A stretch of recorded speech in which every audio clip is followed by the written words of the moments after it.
Also, we looked at the data to see when do people typically do proposal file updates and budget revisions. We wanted to allow enough time for NSF to process those. If you are in the boat where you have a FastLane proposals and you're beyond the September 29th date, it still can be done, but it will be done outside of the system. So you would work with your program officer, and the program officer will work with people internally at NSF to get budget revisions done outside of FastLane. The last one is very important. I want people to put this in their calendar and share it and shout it to your friends. We will turn off the ability for anyone to access previously submitted FastLane proposals or in-progress proposals in FastLane, September 29th at 11 p.m. That means if you submitted a proposal in FastLane 10 years ago, you will not have access to that proposal anymore. You must go in today and download that proposal to your computer. Tell your PIs, tell your administrative staff, you will no longer have access to this proposal. We're not a file repository system, so we just hope that people are not using FastLane as a way to store their files historically, so please download that now. If you were to miss this deadline, you forgot, or maybe a PI has forgotten, and you need to have access to your FastLane proposal past this date, IT Help Central cannot help you. Your only alternative is to submit a FOIA request to the NSF FOIA office. That can take up to 2 months to turn around, so just realize what you're up against when you're trying to request this data after September 29th. All right. Any questions? Sometimes that shocks people, but download it now. All right, so I mentioned proposal file updates. I don't want to belabor the September 29th date, but in case there's anyone in this room that are grants.gov users or system-to-system users, all right. So grants.gov, as you know, is a federal website where people can submit proposals to any federal agency, including NSF. So grants.gov proposals are, at its core, FastLane proposals up until November 18th. So this is a date you have to remember internally. If you were to make proposal file updates, and you have to remember, when did I submit this? Was it before November 18th? It's going to be done in FastLane if you need to make a proposal file update or a budget revision. Any grants.gov proposals submitted after November 18th, I have November 21st, that's the Monday, you have to go to Research.gov to make those updates. So a lot of people ask me about other FastLane decommissioning. So FastLane is not just for proposal submission. It also used to house, it actually still houses a couple of notifications and requests. There's a lot of, for example, award documents are there. So there's a lot of pieces in FastLane that are slowly moving over to Research.gov. Some are just dying for good. They're going to a completely different website. So I would say just bookmark this page. It's really long, but it has all the functionalities that FastLane has in their plans. So it'll tell you whether or not we've already migrated it, or it doesn't have a to-do, a target date, but where it's going to be and when to expect that. So we're updating this page pretty frequently as we move things over. The one thing I touched upon is supplemental funding requests. So for a time, supplemental funding requests were both in FastLane and Research.gov. We have finally turned off the supplemental funding requests in FastLane as well. So this was turned off officially in FastLane January 30th, so you can no longer submit new ones. You can still see them, but I believe you cannot submit a new one. You have to go to Research.gov. It doesn't matter what the original award came in as. If you submitted a FastLane proposal, it was awarded, and you want a supplemental funding request, you can go to Research.gov and do that. This is just mentioning notifications and requests. So if you remember, there was a whole list of notifications and requests to NSF. For your purposes, you don't have to remember which are in FastLane and which are in Research.gov. In Research.gov, that's your starting point. So we have a menu item called Notifications and Requests. All of them except for 2 are in Research.gov, but you don't have to remember that because whatever notifications and requests you choose, we will direct you to the right place. So this is just showing you what it looks like on the screen. And these two, the two remaining, in case you're wondering, are changed PIs and subawarding, transferring, or contracting out part of an award. All right, the next part is a big change that NSF had rolled out of January 30th. Effective with the PAPG 23-1, there are now 2 new NSF formats for BioSketch and current and pending other support. So what you need to know is there's 2 formats for each that you can use. There is an NSF fillable PDF format. These are all found on the policy pages. It is a PDF that you can fill out. It's very easy. The second way is Science CV, which is hosted at NIH. From a production support standpoint, I highly recommend that all of you get familiar with Science CV. It will be the only way to produce these documents after October of this year, so get familiar with it now. The fillable PDFs, I know they're easy to fill out, but they are very problematic. I would say over 95% of IT Help Central tickets are regarding the fillable PDFs. The reason is everyone has a different version of a software that can fill out a PDF document. If you are using Foxic Pro, that will not work. If you're using soft PDF editors in Macs, they will not work. Dropbox has its own editor. That will not work. You have to realize that some of these softwares will overwrite some of the data in these documents, and they are no longer recognized by our systems. Because of this challenge, I highly recommend NIH. I know that some people don't like it, but I think it's very easy to use. It is very quick. Your documents are succinct.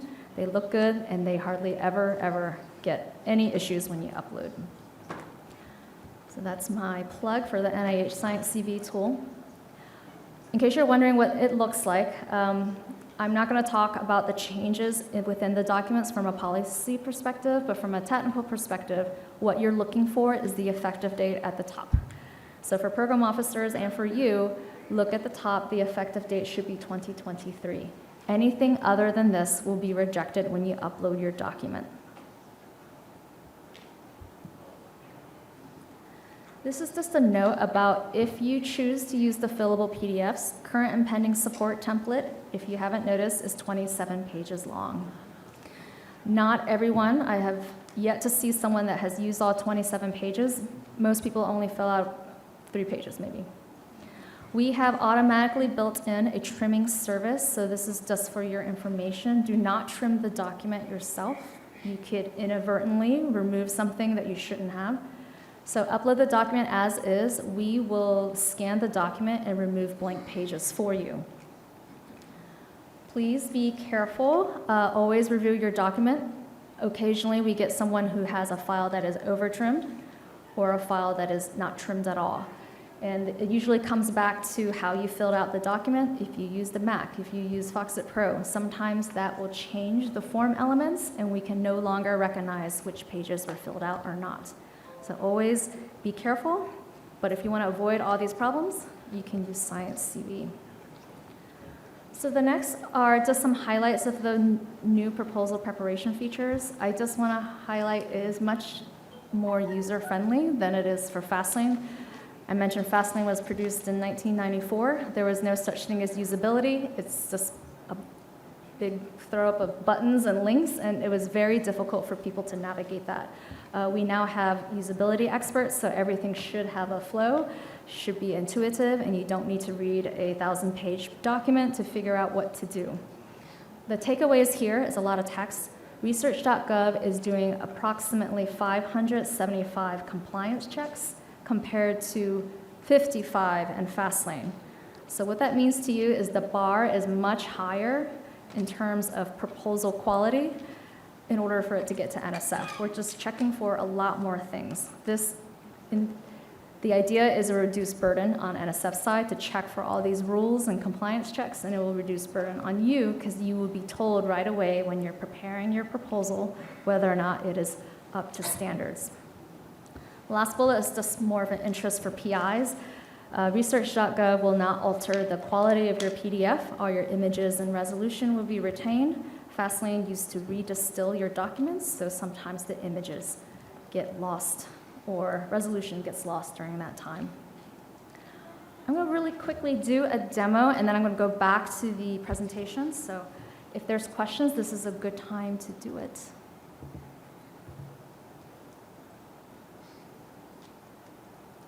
All right, I'm going to make this screen a little larger. So I'm going to highlight some of the things I mentioned in my presentation and kind of point to you things that you should keep in mind as you're preparing proposals. And I'll also highlight some of the other functions not related to proposal functions that you may be interested in knowing and what's happening with that. I'm right now logged in as Alan Alphaman. So at the very top, I just want to make sure everyone does not start ignoring these advisories at the top. Anytime there's a system problem, we will put it up here. So for example, we have noticed that Safari users cannot use Research.gov Proposal Submission right now. You have to use a different browser. We are going to fix that in the next release. So right here, I'm logged in, and I'm just going to focus on the proposals section. So each of these boxes is a category of activities that you might have to do with NSF. So proposals are things you need to submit to us for a funding decision, and then awards and reporting are things after you receive an award. For both of these, there are demo sites. So for proposals, I'm going to spend most of my time on the demo site. Anyone with an NSF ID can access the demo site. You don't need a role. You could just be any person. So right now I'm on the demo site, just like the slides before. The only thing you have available here are prepare new and work in progress. I'm going to click on this button, and I'm going to click on full proposal. This modal will appear if you are affiliated with more than one organization. Most people don't have that. But if you, for example, are a postdoc scholar, you'll have to, that's a separate role. I'm going to go ahead and do National Science Foundation. I'm going to scroll down and just to show you the Prepare New Full Proposal wizard. It's 4 basic steps, and this is the core of how all the compliance checks are going to be done. Here you can search for any funding opportunity by number or by keyword, and I'm just going to highlight the PAPG 23-1. So these are for no deadline. These are for opportunities that are not to a specific solicitation. Step 2 is where to apply. Make sure this is. So for most solicitations, there's only one program that proposal is going to, one program officer that sees it. This is 23-1, so it's a little bit of a clean slate here. You can select any directorate, any program at NSF. I would not go in here not knowing where you want your proposal to go in. Make sure you go to nsf.gov, find out which program is most appropriate for your solicitation, and that's how you would move forward with it. So I'm just going to select EDU.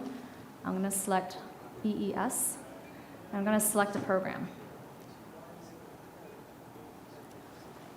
Once I save it here, you can move on. You can always add more programs you want your proposal to be looked at. So remember, if you have a discipline that might cross 2, so what if you have a biology and a chemistry?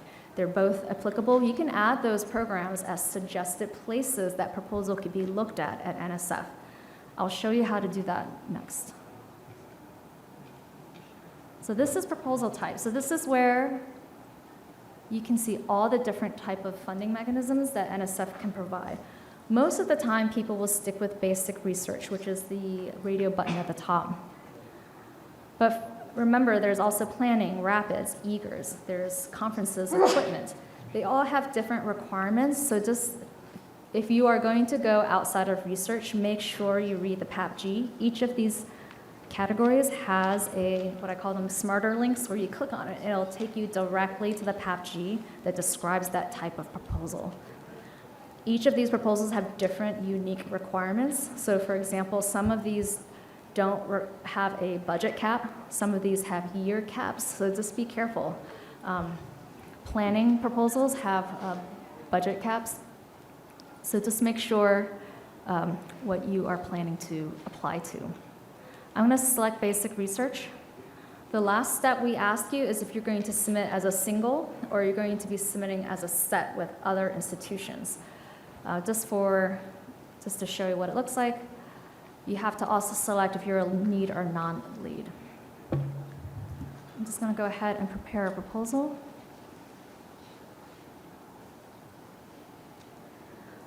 So now we're taken to this page. It's a little small page.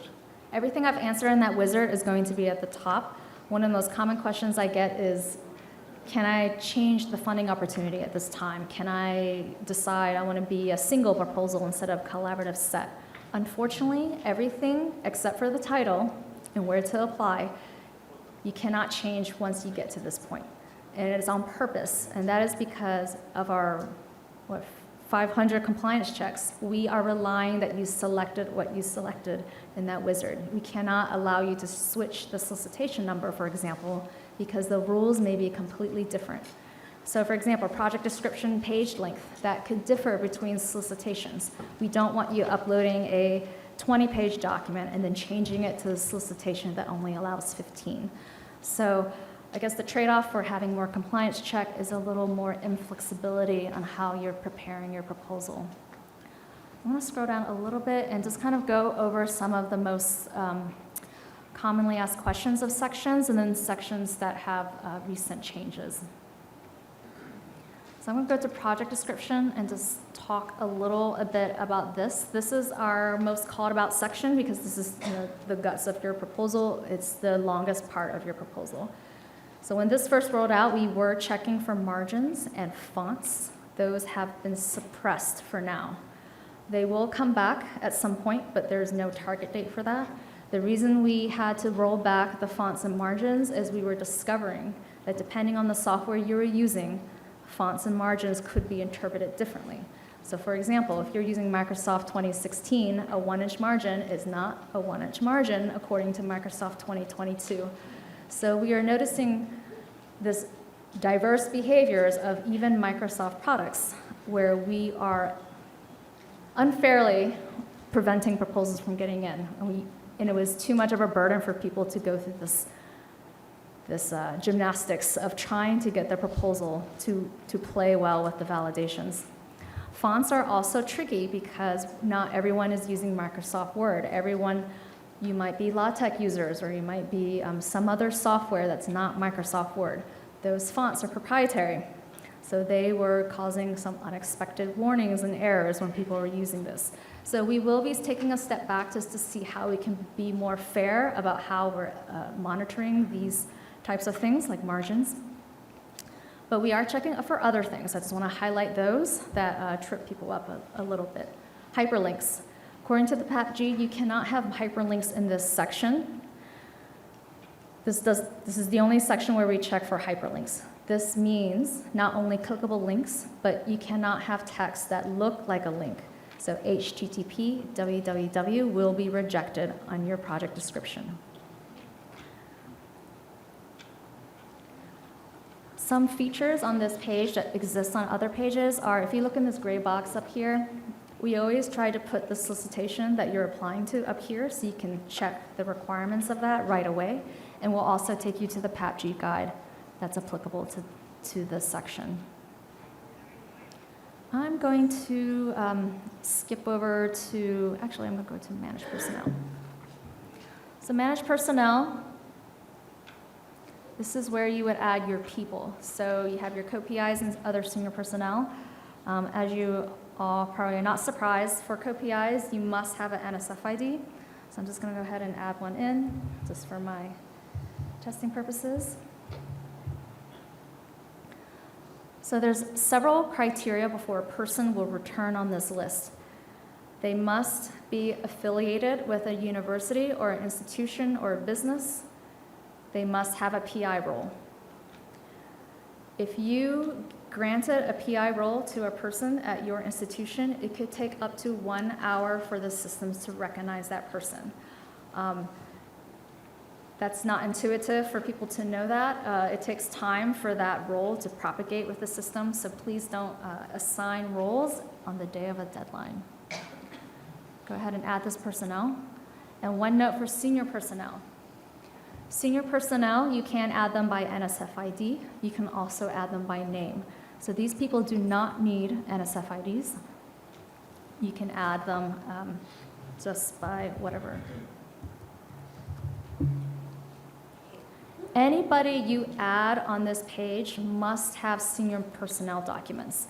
So I'm going to jump a little bit over here, which is the second most called section at the IT help desk. So in FastLane, your senior personnel documents were all over the place. Here we are consolidated them on one page. This is where you can see all your people on a proposal in one spot. You can expand all, and you can see all these documents that are required for each person. These people do not need to be on the budget. I think there's a misconception that if it's on the budget, then they're senior personnel and they can't be one without the other. None of these people need to be on the budget. I can remove all of these people from my budget, but you're still required to give me a biosketch, current pending, and a COA document. So I'm assuming there's no questions about biosketch and current pending support. I'm going to talk a little bit about I call this the COA form. So this is where you would identify potential conflicts. You must have this document. NSF takes conflicts very seriously. We take this document, we send it through all these data mining tools at NSF that you don't need to know about, but this is how we determine who can review your proposal. I will tell you, this gives people a lot of frustration to try to upload this document. There is a template here. It's here. I'll just click on it. I'll open up a policy page. This is where you update the template. I will tell you, it's in the FAQs. The only software that will work for this document is Microsoft Excel. I am aware that the instructions do say Google Sheets. That is not true for Research.gov. It was true for FastLane. This is something we're trying to resolve, but to be honest, I rarely get phone calls about people being unable to modify this document. So it seems to me most people find a way to get this document to work with Microsoft products. A friend, or if you're in a bind, you can also contact IT Help Central, and there's very few resources that can do it. IT Help is not allowed to provide you proposal documents. But people like myself, I can, if I have enough time, help build a Microsoft document for you. So just be aware of that limitation for this document. All right, any questions before I kind of jump into budget? Yes? When you say you guys dialed back on fonts, and I mean, does that mean like somebody can just go, page to page and use any font, or like what are the usual standards? So right now, we are not giving you a warning or an error message if you use a non-standard font or if you are using margins less than 1 inch. That does not mean the program officer can't do the checks themselves and return without review. So all this means is we're not doing the check up front, but that doesn't stop program officers at NSF to check those margins and fonts themselves. And they can always contact us to say, hey, are they respecting the 6 lines per inch rule or not? And we can tell them that.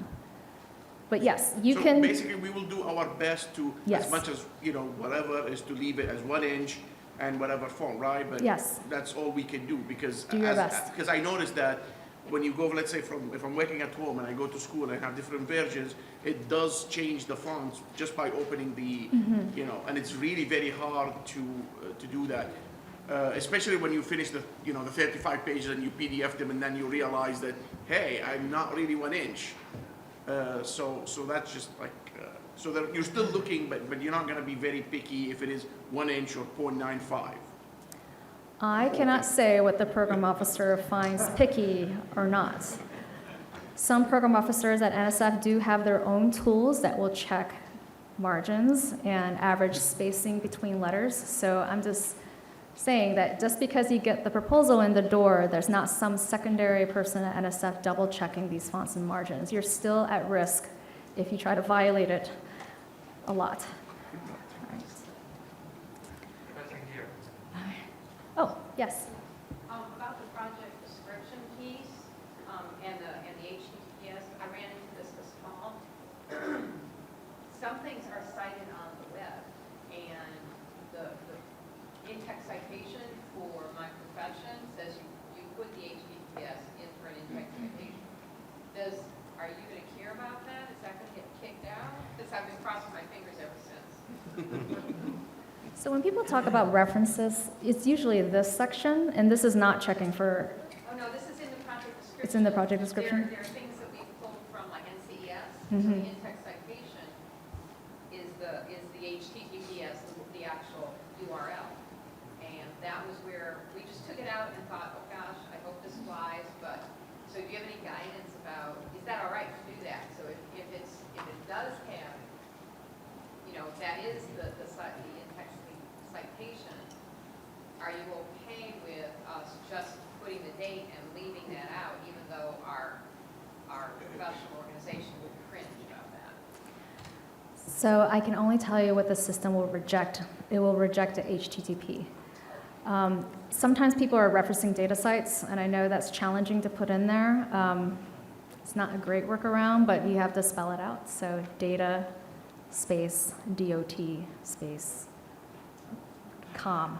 That will not trigger the error message. So I recommend, if you feel this is too restrictive or you have feedback about it, I'll go ahead and show you how you can give feedback.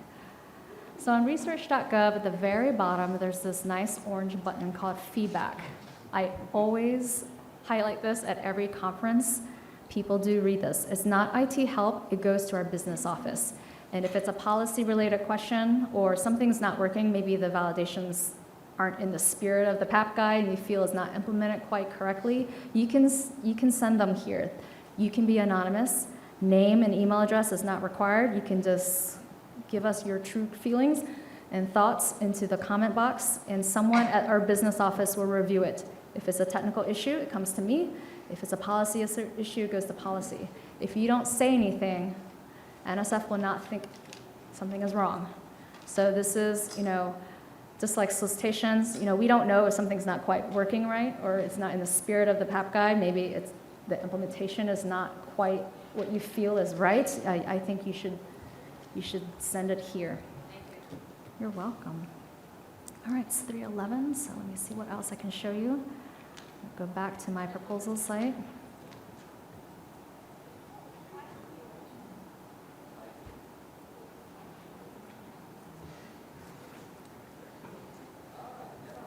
I'm going to touch upon the cover sheet just really quickly, and then I'll go into the budget.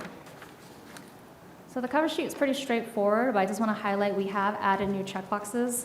According to the PAPG, there's new, if you scroll all the way to the bottom, there's all sorts of stuff here in the other information. There is a new checkbox at the bottom. It's called off-campus or off-site research. This is where if you have off-campus or off-site research activities, you have to check this checkbox. One thing I just want to let you know, if you are collaborating with another institution and you're separately submitting, only the lead has this checkbox. So just be aware of that. We received a lot of calls about that recently. Just want you to be aware of. I also want to highlight back to the main proposal screen. Actually, let me go back to budget. So people spend a lot of time in the budget. I think this works a lot better than FastLane. This is more of a dynamic form where you can enter data here, and then if you enter something that you're not supposed to, it will stop you right away. So one thing I wanted to point out is there is compliance checks against the proposal type you are applying to. So depending on proposal type, we may not allow you to add a certain dollar amount because it hit the cap. So just realize that this form is smarter than what the FastLane form allowed. For example, cost sharing is not usually allowed on most solicitations. We won't show you cost sharing on the budget. If you're applying for a postdoc solicitation, we won't even show you the budget because that is a set dollar amount, and we don't want you getting confused by these other fields that don't apply to postdoc fellows. So we're trying to make the budget form more user-friendly and only showing you what you need to know or what you need to fill out. One thing to note for postdoc scholars, if you do have a dollar amount in here, you will be required and you will be asked for a postdoc mentoring plan. All right. Oh, I mentioned removing people from the budget. This is a link that I think most people kind of skip over. You can click on Manage.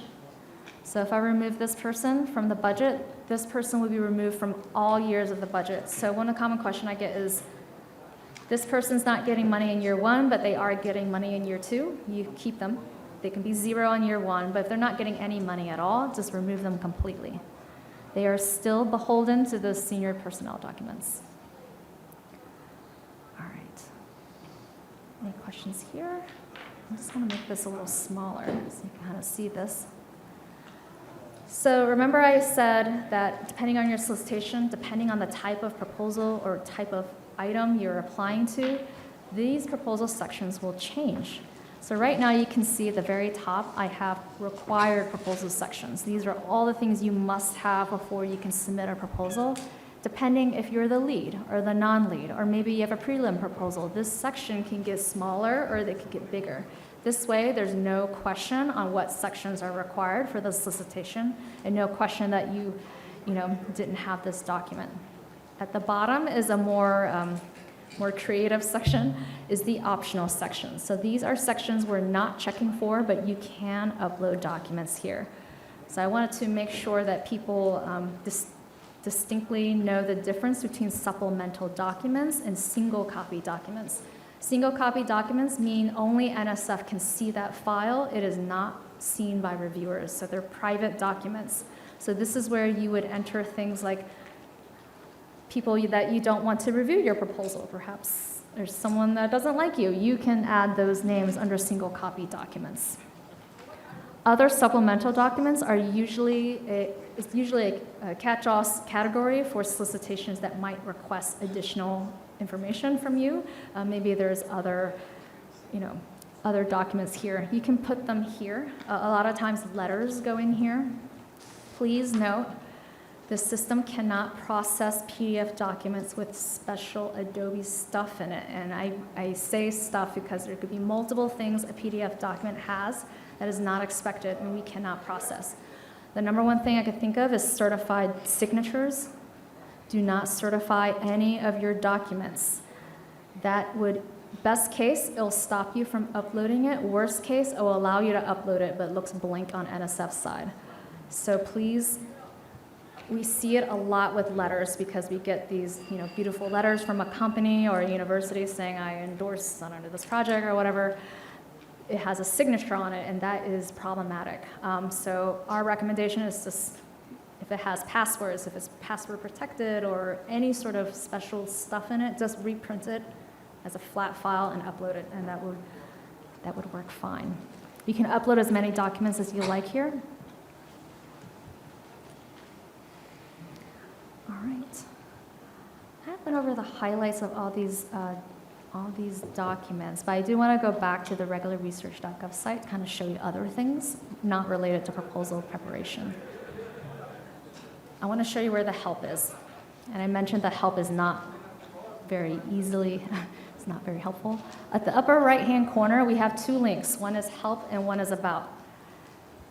If you click on help, you will get help on everything except proposal submission and SFRs. You will get help on public access, project reporting, notifications, and requests. So there's value in this content, but that's probably not what you're looking for. What you're looking for is about. And there's a section called Proposal Preparation. Bookmark this page. It has everything you ever wanted to know about uploading documents for each section, how we're implementing compliance checks for the various proposal types. It's a lot of information. I think a lot of people don't even know this section exists, but now you know. This is something I bookmark and I look at often. And kind of jumping to notifications and requests, I just want to show you where that's at because it was built before we had usability experts, so I can see why it's difficult for people to find notifications and requests. If you go to awards and reporting, there's a link for, I call them NNRs for short, or you can go to the top and go ahead and click NNR. If you're more than one organization, you have to select your people. And you'll get a list of all notifications and requests that you have To create a new one, you have to click this blue button up here that does not look like a button, and you will get your choice of all the notifications and requests at NSF. Just for simplicity's sake, select all and look in the drop-down and take a look at the category that you're looking for. Budget activities are grouped at the top, and then it's a scroll bar, so if you want to do other, it's all the way at the bottom. So there's a lot of notifications and requests here, so just know that this is here, and it's sometimes difficult for people to find. Any other questions about that? One last link, it was inspired by the last presentation, is notifications and requests, and project report, overdue project reports. There is one link I want everyone to know that exists, and just tape it at your desk. There's something called, so I'm at the About, click on project reports. There is a really nice PDF, one-page document about how the email reminders work. So I realize NSF has this concept of a due and overdue date, which is difficult for people outside of NSF to understand. Your project report is due 90 days before your project period ends, and that's when you start getting the emails. But it's overdue the day after the last day of that reporting period. So this is a nice graphical, colorful document that kind of shows you what a sample budget period is and when it's red and it's overdue and when it is green when you can submit. I find this is useful, especially because the reminders are different depending if it's a annual, final, POR. So just know this resource is here. All right, I'm going to switch back to my presentation in case there was some other questions or something else you want me to demo. All right, grants.gov. I mentioned grants.gov. If it's before November, it's in FastLane. If it's after, it's in Research.gov. All right, this is a somewhat scary diagram, very small font, but I want to let you know, this is the process a grants.gov proposal goes through before it is at NSF. I always like to use the analogy of grants.gov is like the post office, and if you're submitting a renewal application for your passport, that's the State Department, right? You can renew your passport by going straight to the State Department and go to the passport office at Washington, D.C., or you submit your application through the post office. Grants.gov, to me, is like the post office. If you get a confirmation that your proposal was submitted in grants.gov, that does not mean a person at NSF can see your proposal. It has not been delivered. So if you're using grants.gov or any system-to-system, you are expecting at least 4 emails before NSF has it. If you see the grants.gov email and you're like, oh, that's wonderful, I submitted it, and you walk away, your journey is not over. You need 3 more emails from NSF. To just break it down, once you submit in grants.gov, you get 1 email. You have to pass a pre-check. A pre-check, as what I describe as, is the proposal is the XML good? Is it good? After it passes pre-check, it has to pass a post-check. That post-check is our Research.gov validations. And remember, we are now checking 400 some things versus 50.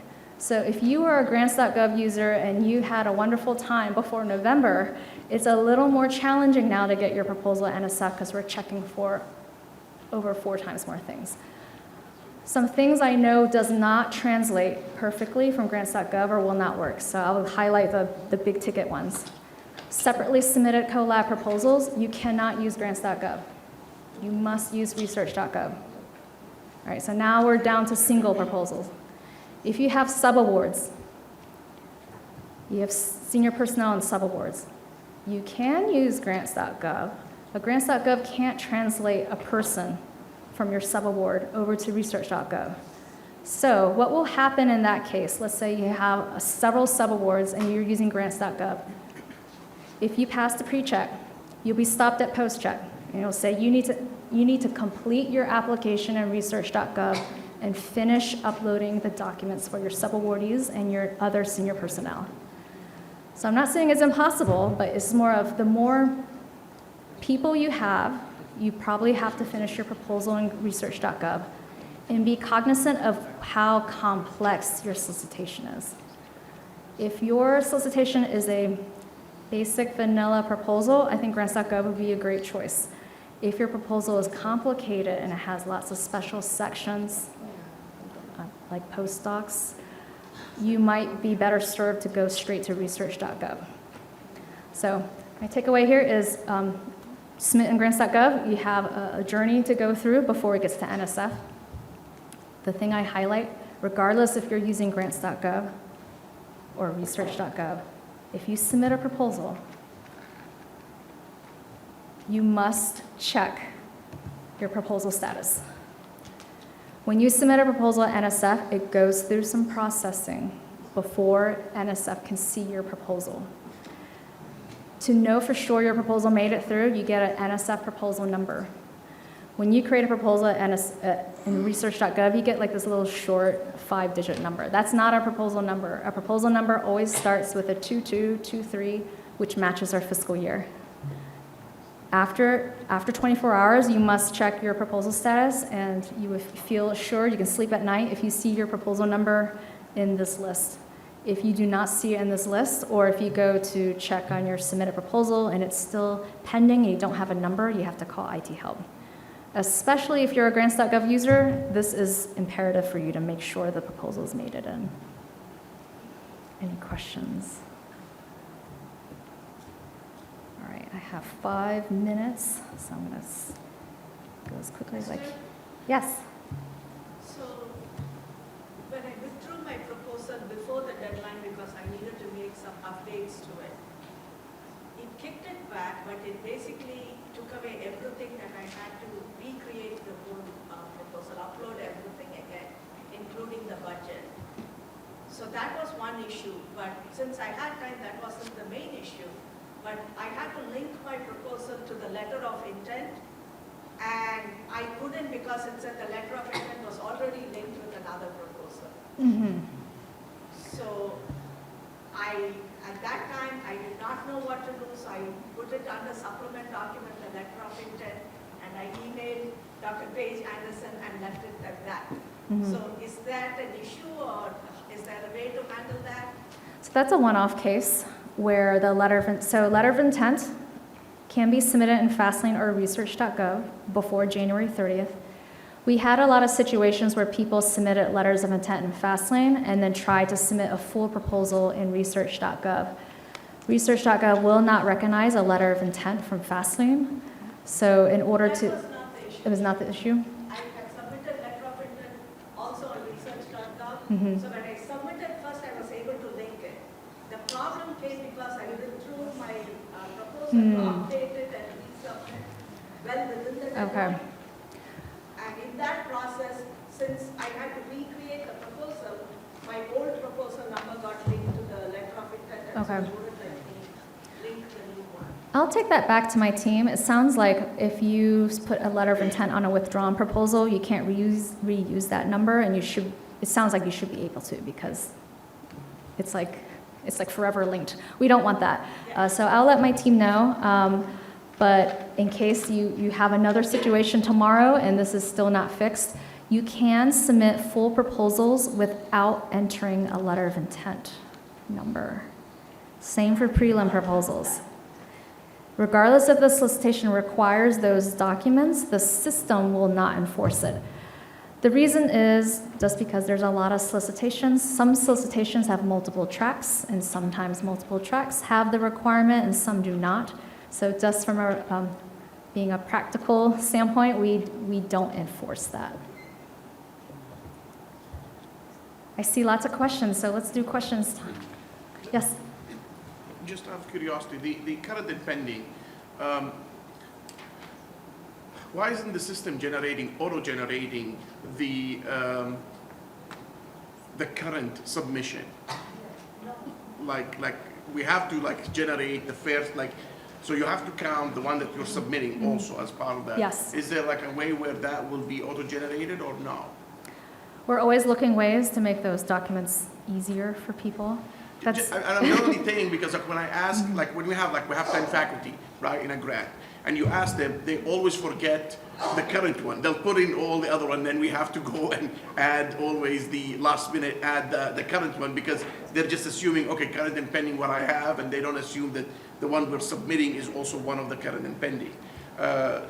Just a comment. That's interesting. I would see the fillable, maybe we could guide people to say you have to make sure their current opportunity you're applying to needs to be on this list, but that's interesting. I don't know what the solution is, but people just need to know that. Any other questions, comments? Let me scroll back up. Let's see. Can I make sure? I think I went over these things. I want to put this back on the screen because you probably have more questions than I was able to. Sign up for a demo session. It's just for your institution. It doesn't matter how many people you have. So if you're an office of one person or two people, I will still have a session with you. So this is your opportunity to have a space with me and ask questions that you've always wondered about. I can't answer policy questions, but I can at least help you navigate the system. Thank you for your time. It's 3:30, so thank you.